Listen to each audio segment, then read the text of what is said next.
Okay, नमस्कार और स्वागत है आपका एक और लर्निंग वीडियो में। ठीक है। सो मेन मोटो क्या है हमारा? ठीक है।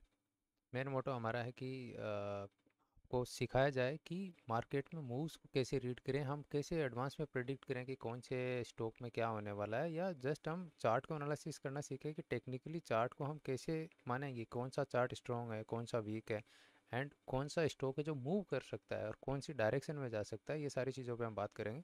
तो आज का हमारा चार्ट है, जो हमारा आज का जो डिस्कस रहेगा वो टीसीएस चार्ट पर रहेगा। नाउ टीसीएस का चार्ट आपके सामने है। ठीक है। ये हाईएस्ट टाइम फ्रेम है जो एनालिसिस के लिए यूज़ किया जाता है। So we will start from monthly time frame. TCS monthly time frame में क्लियर एक डाउन ट्रेंड में है, एंड इस डाउन ट्रेंड में इस पर्टिकुलर पॉइंट पे वी आर एक्सपेक्टिंग कि ये एक बॉटम बना के 2 से 3 महीने के लिए ऊपर की तरफ रैली करना चाहिए। ये मेरी टाइम साइकिल की स्टडीज़ प्लस उसके साथ में वेव एनालिसिस है, दोनों को मैंने कंबाइन किया है। तो मुझे ऐसा व्यू मिल रहा है कि T C S will go and try to touch first 3200 and then 3500। So ये दो एक प्रोबेबल पॉइंट है जहाँ पर मार्केट को आना चाहिए। नाउ ये क्यों आना चाहिए, कब तक ये टारगेट आना चाहिए, इन सारी चीज़ों पे हम बात करेंगे। अगर इसमें हम ट्रेड प्लान करें तो कैसे करें कैसे नहीं करें, कोई यहाँ पर ध्यान रखें, कोई भी बाइंग सेलिंग रिकमेंडेशन नहीं है। इस डिस्क्लेमर को अच्छे से पढ़ ले। हमारा मेन मकसद क्या है कि वेव्स को आइडेंटिफाई कैसे करें। ठीक है। एंड मार्केट स्ट्रक्चर को रीड कैसे करें कि मार्केट क्या बता रहा है। ठीक है। तो हमारा फोकस है मार्केट क्या बता रहा है उसके ऊपर, ना कि बाइंग पे। हमारा एक्सपेक्टेशन है कि इसको ऐसे जाना चाहिए, ना कहाँ से जाना चाहिए, किस पॉइंट पे बाई करना चाहिए, वो हमारा कोर कंसेप्ट नहीं है ना। वो मैं अपनी पर्सनल लाइफ के लिए यूज़ करूँगा कि मुझे कहाँ ट्रेड प्लान करना है, कहाँ इसमें बाइंग बुलानी है, कहाँ मैं स्टॉप लॉस ट्रेल करूँगा या स्टॉप लॉस कहाँ रखूँगा, वो मेरे मेरे खुद के मेथड्स। ठीक है। बट ओवरऑल जब कोई भी एनालिसिस करता है तो एनालिसिस ऐसे ही करता है। तो ये एक आप बोल सकते हो कि सुपरफिशियल चीज़ हो गई, जो एक आदमी कोई भी बड़े से बड़ा छोटे से छोटा ट्रेडर जिस काम को बैठ के करता है, वो पहला काम यही है कि आप मार्केट के स्ट्रक्चर को रीड करें और मार्केट से पूछें कि वो क्या बता रहा है। तो मार्केट यहाँ पे क्या बता रहा है। नाउ इसको अगर मैं वेव के फॉर्मेट में आपको समझाने की कोशिश करूँ, हाईएस्ट पॉइंट यहाँ है जहाँ से मार्केट में फॉल स्टार्ट हुआ। I will try to mark this as a wave one. So अगर मैं इसको मार्क करूँ यहाँ से, राइट, यहाँ से अगर मैं मार्क करूँ, ओके, मार्किंग मेरी ऑलरेडी है वहाँ पे, सो मुझे अलग से मार्क करने की ज़रूरत है नहीं। So it's fine. इसको हम डिलीट कर देते हैं। नाउ हाईएस्ट टाइम फ्रेम के हिसाब से अगर मैं देखूँ, इंटरनल वेव्स है उनको मैं कुछ समय के लिए हटा देता हूँ। ठीक है। तो आपको और ज़्यादा क्लियरिटी के साथ में ये देखने को मिलेगा। ठीक है। ओके। सो सबसे पहले देखिए कि मैं इन वेव्स को हटा दे रहा हूँ यहाँ से। अभी आपके सामने ओनली एक वेव बची है, वो भी कौन सी है उसको भी हम हटा देते हैं। इलियट वेव कौन सी रह गई? आ, ये वाली। ओके। सो अभी देखिए कि मंथली टाइम फ्रेम की वेव कौन सी है। ये भी नहीं है, ये भी नहीं है, ये भी नहीं है, ये इसको तो हम देख भी नहीं सकते यहाँ पे। ओके। ये भी नहीं है। कौन सी है? ये होगी क्या? नहीं, ये भी नहीं है। तो ये है? नहीं। Okay. This is a monthly time frame की वेव जो यहाँ पे। नाउ इसके बाद में देखिए कि ये वाला मैंने मार्क किया one, then this is your two here, and after two you have again fall continuous toward down side, जिसको मैं एक्सपेक्ट कर रहा हूँ कि either third has completed or is almost completed, you are going to enter in wave fourth, and this entire range belongs to wave fourth. But wave four has to spend some time, मतलब इसको थोड़ा time यहाँ पे बिताना है, then only it can fall further. और एक और फॉल की एक्सपेक्टेशन है, मे बी वो आएगा कि नहीं आएगा, वो ये वाला जो मूव है, ये मूव होने के बाद का जो पैटर्न बनेगा वो बताएगा कि ये वाला आएगा कि नहीं आएगा। ठीक है। सो एज ऑफ नाउ हम कहाँ हैं? वेव वन कंप्लीटेड और कंप्लीट हो रखा है, वेव टू कंप्लीट है, wave third looks like almost complete है। और वेव थर्ड को अगर हम देखें तो इस मूव को अगर मैं हटा के आपको ये वाली वेव दिखाऊं जो कि यहाँ है, तो वेव थर्ड कहाँ से स्टार्ट हुई? वेव थर्ड इस हाई से स्टार्ट हुई, came down, up, then again wave third यहाँ तक आई, देन कम अप और यहाँ पे। तो इसको बेसिकली अगर मैं सारे अपनी इलिट वेव की मार्किंग्स को मैं यहाँ पे इनेबल कर दूँ एक सेकंड के लिए, ठीक है, तो फिर मैं आपको हर एक टाइम फ्रेम में सारे मूव्स को आसानी से समझा पाऊँगा। ठीक है। ओके, सारी वेव्स यहाँ पे लग गई। अभी देखिए कि मंथली टाइम फ्रेम में आपके पास में ये मूव्स है। ठीक। इसको मैं वीकली में ले जाता हूँ एक बार, और वीकली में ले जाके जितनी भी ये ड्राइंग्स है इन ड्राइंग्स का मैं चेंज कर देता हूँ विजिबिलिटी करंट इंटरवल, ताकि आपको मंथली में कुछ नहीं दिखे। क्लियर? अभी मंथली में आपको कुछ नहीं दिखेगा। क्लियर है? अभी मंथली का चार्ट बिल्कुल नीट एंड क्लीन है। अभी इसमें देखिए कि ये वाला जो मूव है, इस पर्टिकुलर मूव में हमारी मंथली की वेव कौन सी है? मंथली की वेव है ये वाली रेड वाली। तो रेड वाली की सेटिंग चेंज करके हम विजिबिलिटी में ओनली मंथली कर देते हैं और आपको समझ में आ जाएगा। ओके, अभी जाइए अगेन मंथली में, देखिए कि आपका वेव टू यहाँ से स्टार्ट हुआ एंड ये वेव थर्ड है ना। वेव थर्ड में क्या हुआ है इसको देखने के लिए हमें जाना पड़ेगा वीकली में ना। वीकली में जब जाता हूँ तो वेव थर्ड क्या बता रही है, देखो वेव थर्ड यहाँ से स्टार्ट हुई, मंथली की वेव वन यहाँ पे ख़त्म हुई, वेव टू यहाँ पे ख़त्म हुई और वेव थर्ड स्टार्ट हुई। वेव थर्ड के अंदर one two, then you have third year, यहाँ पे थर्ड नहीं है, थर्ड यहाँ पे, फोर्थ यहाँ पे, फिफ्थ यहाँ पे। तो मोस्ट प्रोबेबली आपका जो वेव फिनिश हुआ है वो मे बी की अभी तक थर्ड ही खत्म हुआ है। फोर्थ वेव एक बनने के बाद फाइनल एक और मूव डाउन आएगा, क्यों? क्योंकि वो हायर टाइम फ्रेम की वेव को बताएगा। जो हायर टाइम फ्रेम की वेव है ना, ये वेव फोर्थ में भी की ये स्टिल पेंडिंग है, ठीक है। नाउ वेव थर्ड में देखो, वेव थर्ड के अंदर वन टू, और इसको हम थर्ड क्यों नहीं ले रहे हैं, इसको देखने के लिए हमें जाना पड़ेगा डेली टाइम फ्रेम। नाउ जब डेली टाइम फ्रेम में जाते हैं तो आप इसको देखो कि यहाँ से मूव स्टार्ट हुआ, इसको मैं वन मार्क दूँ, टू मार्क करूँ, और टू मार्क करने के बाद you have again one two, two यहाँ पे ख़त्म हुआ है, then you have third fourth and fifth. तो one two three four five. So ये जो पर्टिकुलर मूव है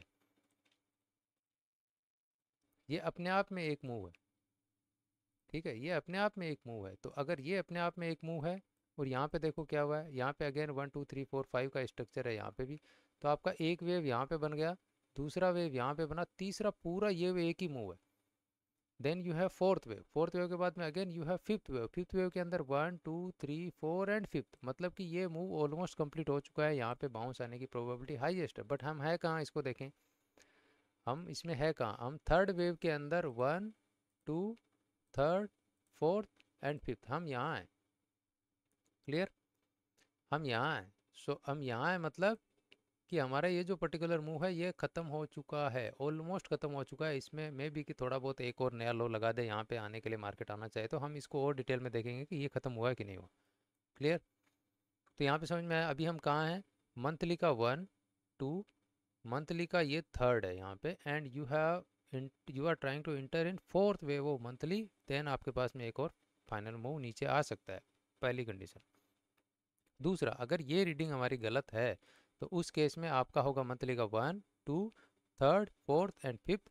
तो मंथली का वेव हो गया ख़त्म and your basically trend should start towards upside and market थोड़ा यहाँ से और अच्छा ऊपर जाना चाहिए, ये एक्सपेक्टेशन रहेगी यहाँ से, ठीक है।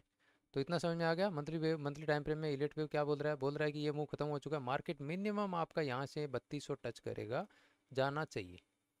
ये बता रहा है मेरे को मार्केट की मिनिमम यहाँ से इसको यहाँ पे टच करना चाहिए, और most probably it will try to come near 3500 level, ठीक है। सो टीसीएस खुद बता रहा है कि हमें जाना चाहिए। अब देखो और क्या क्या चीज़ें हैं, देखो आरएसआई ओवरसोल्ड एरिया में बैठा है, तो मतलब कि यहाँ से इसमें एक बाउंस एक्सपेक्टेड है ना। देखो अभी ये से देखो यहाँ से भी एक्सपेक्ट करते हैं, बाउंस नहीं आया, नहीं आया और नीचे आ गया, है ना। आरएसआई ऐसे चलता है, आरएसआई पे थोड़ा स्टडी करोगे समझ में आएगा कब बाउंस करता है। तो यहाँ से बहुत ज़्यादा चांसेस है कि आरएसआई इसको बाउंस देना चाहिए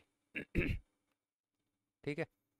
सो मंथली टाइम फ्रेम में भी क्लियर है हमारा व्यू, ठीक है। मंथली टाइम फ्रेम में भी देखो वीकली टाइम फ्रेम में आरएसआई कहाँ बैठा है, आरएसआई ओवरसोल्ड एरिया में। तो हम एक्सपेक्ट करेंगे कि आरएसआई वीकली टाइम फ्रेम में मिनिमम 60 के लेवल को जाके एक बार टच करे, ठीक है। देन उसके बाद में फॉल आएगा तो आएगा, देखेंगे फॉल आएगा कि नहीं आएगा उसको हम बाद में देखेंगे। बट मिनिमम एक्सपेक्टेशन क्या है हमारा, कि मार्केट यहाँ कहीं आना चाहिए, ये हमारा व्यू है, ठीक। और इस व्यू में हम देखते हैं कि अभी हमारा मूव लास्ट वाला जो सेगमेंट है ख़त्म हुआ कि नहीं। तो अभी ओवरऑल आपको समझ में आ गया होगा।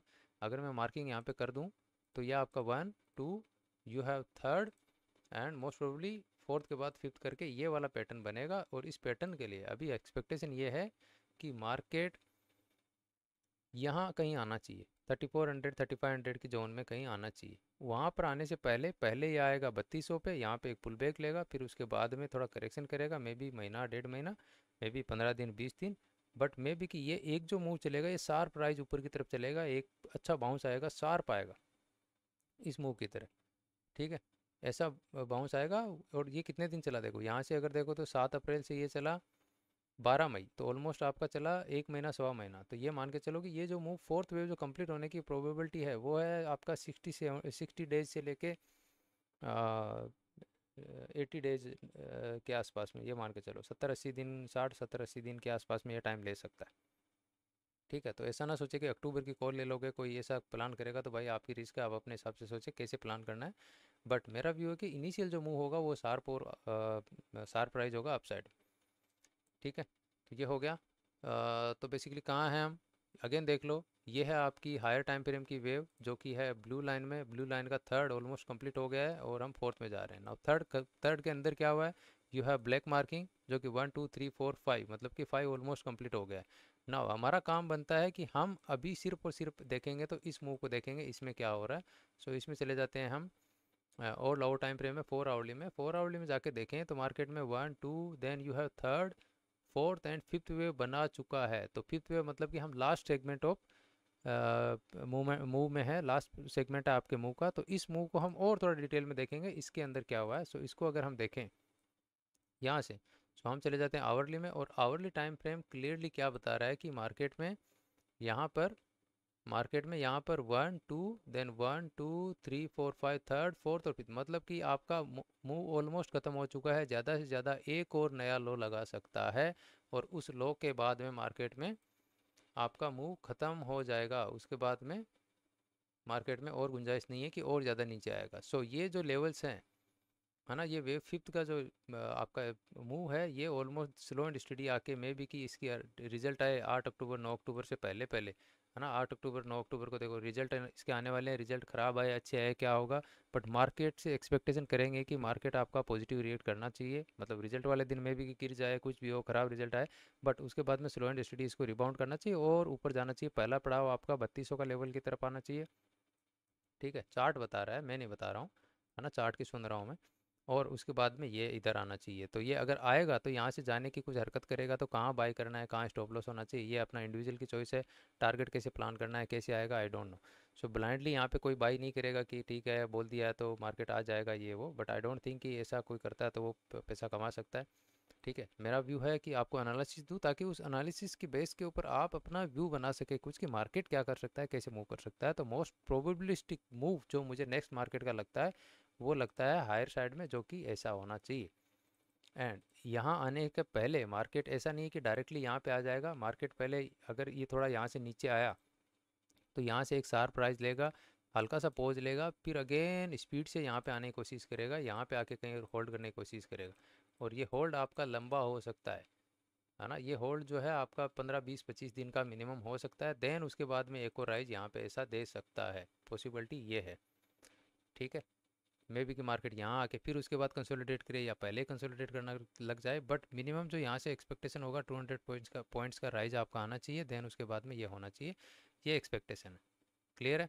सो ये TCS का एनालिसिस था, ज़्यादा मैं वीडियो को लंबा नहीं करना चाहूँगा, बट फिलहाल अगर देखें तो किसी भी टाइम फ्रेम में आप देख लो, मार्केट आपका बहुत बुरी तरह नीचे के लेवल्स में बैठा है, ओवरसोल्ड जोन में बैठा है। और यहाँ से इसमें आप वीकली से देख लो, वीकली में ओवरसोल्ड में है, डेली में ओवरसोल्ड में है ना, 4 आवरली में ओवरसोल्ड में है, 2 आवरली में ओवरसोल्ड में है, आवरली टाइम फ्रेम में मार्केट रिबाउंड करने की कोशिश कर रहा है। सो जो 30 का लेवल है वो मेरे लिए मेरा रामबाण है। 30 के लेवल के रामबाण है, मतलब 30 के लेवल पे आपका ये टच करना चाहिए एक बार, यहाँ पे कहीं पे घूमना चाहिए, फिर उसके बाद बाइंग बनेगा तो बहुत बहुत अच्छा है। नहीं तो यहाँ पे इसमें रिवर्सल होना चाहिए, रिवर्सल होगा उसके बाद ही बाई प्लान करें, अंधाधुंध ऐसे ही बाई ना कर लें इसको, नहीं तो आप और ज़्यादा बड़ी ट्रबल में हो सकते हैं। ठीक है, यहाँ पे सेल करना रिकमेंडेड नहीं है बिल्कुल भी, सेल के बारे में मैं तो यहाँ पे नहीं सोचूंगा, आपकी अपनी पर्सनल चॉइस है, किसी को अगर करना है तो कर सकते हो। बट मैं ये मानता हूँ कि इसमें सेलिंग के बजाय इसमें लॉन्ग की अपॉर्चुनिटी देखनी चाहिए, और कहाँ बाई कैसे करना है तो ये सेगमेंट आपको खुद बता रहा है ना।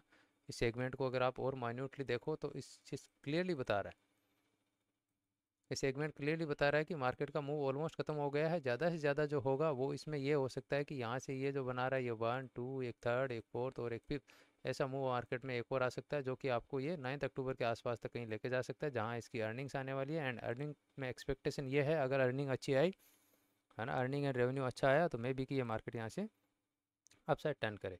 बट अच्छी नहीं भी आए या ख़राब आए मेरे लिए मैटर नहीं करता है, मेरे लिए चार्ट मैटर करता है। और चार्ट मुझे क्या बता रहा है, ये बोल रहा है कि भैया अभी यहाँ पे बेचना नहीं है। अगर आपने पहले से बेचा हुआ है तो प्रॉफिट बुक करना है, और अभी यहाँ से इसमें रिवर्सल का एक्सपेक्टेशन है, और बाइंग साइड में इसमें अपॉर्चुनिटी ढूंढनी चाहिए। अपॉर्चुनिटी कहाँ कैसे मिलेगी ये इंडिविजुअल का काम है, आप खुद देखें। मेरा काम है आपको एक पर्सपेक्टिव प्रोवाइड करना कि मार्केट आपका क्या कर सकता है क्या नहीं कर सकता है। तो मेरा पर्सपेक्टिव है ये कि एटलीस्ट मार्केट यहाँ आना चाहिए, यहाँ आने के बाद का मूव बताएगा कि यहाँ आएगा कि नहीं आएगा, और यहाँ आने के बाद यहाँ आएगा कि नहीं आएगा ये मार्केट खुद ही बताएगा, जैसे अभी बता रहा है कि मैं अभी ऊपर जाना चाह रहा हूँ। ठीक है। किसी को एनालिसिस वगैरह ये सब अगर आपने देखा है तो मेरे और भी वो है ना, मेरा यूट्यूब का जो चैनल है ना, अगर आप लोगों को देखना है तो उसमें मैंने ऑलरेडी पावर ग्रिड का एक एनालिसिस दिया था, अगर आप लोगों को पता है तो। ठीक है। पावर ग्रिड के एनालिसिस में क्लियरली मैंने बोला था कि कुछ वीडियोस मेरे प्राइवेट है पावर ग्रिड का एनालिसिस, अगर आप इसको जाके प्ले करोगे तो इसमें आपको देखने को मिल जाएगा कि मैंने क्या बोला था। ये आपका मूव है, ये 300 की तरफ जाने की कोशिश करेगा, 299 के आसपास मैं सोच रहा था कि यहाँ जाएगा। पावर ग्रिड कहाँ गया, आप देखो पावर ग्रिड जो है, पावर ग्रिड ये रहा power grid corporation. Power grid ने हाई मारा 294 का, 295, और यही व्यू था कि यहाँ जाना चाहिए मिनिमम। मतलब कि ये वीडियो को अगर और आगे देखोगे तो इसमें बोला कि 296 वगैरह कहीं पे टच करना चाहिए। ठीक है। इसको अगर मैं और ज़्यादा आगे बढ़ा के दिखाऊं तो आपको यहाँ पे अलग अलग टारगेट्स मैंने निकाल के रखे होंगे, वो आपको देखने को मिल जाएंगे, जिसमें क्लियरली बोला है कि ये कर क्या रहा है स्टॉक और कहाँ जाने की प्रोबेबिलिटी। ठीक है। सो ये व्यू था क्लियर कि मार्केट को जाना चाहिए, यहाँ से शार्प मूव अपसाइड एक्सपेक्टेड था, बट मार्केट किया क्या, थोड़ा स्लो मूव किया, तो इसने टारगेट्स फिर कम कर दिए, स्लो मूव्स की वजह से टारगेट कम कर दिए, और मैं अपना 295 294 के आसपास में प्रॉफिट बुक करके निकल गया। क्यों, क्योंकि उसके बाद में एक शार्प फॉल एक्सपेक्टेड था जो कि मार्केट में आया भी। ठीक है। सो और उसके बाद में व्यू था कि मार्केट पीछे आके फिर ये लो और ये लो ब्रेक कर सकता है यहाँ के बाद में। तो अभी आप इसको देखो तो पावर ग्रिड ऑलरेडी यहाँ घूम रहा है, और मे बी कि ये इस लो को तोड़ दे, पॉसिबिलिटी बहुत ज़्यादा है।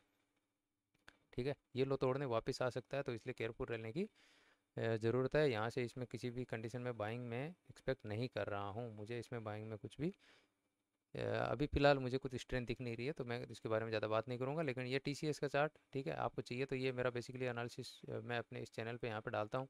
ठीक है। The real truth of the game, मेरा व्हाट्सअप नंबर है, टेलीग्राम भी है, आप इसमें यहाँ पे मुझे कांटेक्ट कर सकते हैं। अगर किसी पर्टिकुलर स्टॉक का आपको एनालिसिस चाहिए तो आप यहाँ पे कॉल करके मैसेज करके मुझे बता सकते हैं। मैं पर्टिकुलर स्टॉक का एनालिसिस, मैं तो इवन इंडिविजुअल को भी भेजता हूँ, आपकी पर्सनल आईडी पे भी भेज दूंगा आपको खुद को एनालिसिस करके कि मेरा क्या व्यू है। मैं ये नहीं बोलूँगा कि बाय कर लो सेल कर दो, मैं अपना एनालिसिस जैसे यहाँ पे किया, बाय सेलिंग में कुछ नहीं बता रहा, लेकिन मार्केट क्या बता रहा है वो व्यू मैं आपको देना पसंद करता हूँ। और वो व्यू मेरा यहाँ पे यही है कि यहाँ पे इसमें शॉर्ट नहीं प्लान करें, बाइंग के बारे में सोचें, कैसे बाय करना है, स्टॉप लॉस कहाँ रहना चाहिए, क्या रिस्क रिवार्ड होना चाहिए, ये इंडिविजुअल का खुद का है। बट मेरे से पूछे तो टारगेट मेरे इधर है, इधर कहीं पे इसको आना चाहिए, चार्ट बता रहा है, मैं नहीं बता रहा हूँ, अगेन बोलूँगा। और फिर उसके बाद में इधर ये दो पड़ाव इसमें दिख रहे हैं जो कि हाई प्रोबेबिलिटी लग रहे हैं मेरे को। ठीक है। So this was the analysis for TCS। Thank you, bye bye and take care.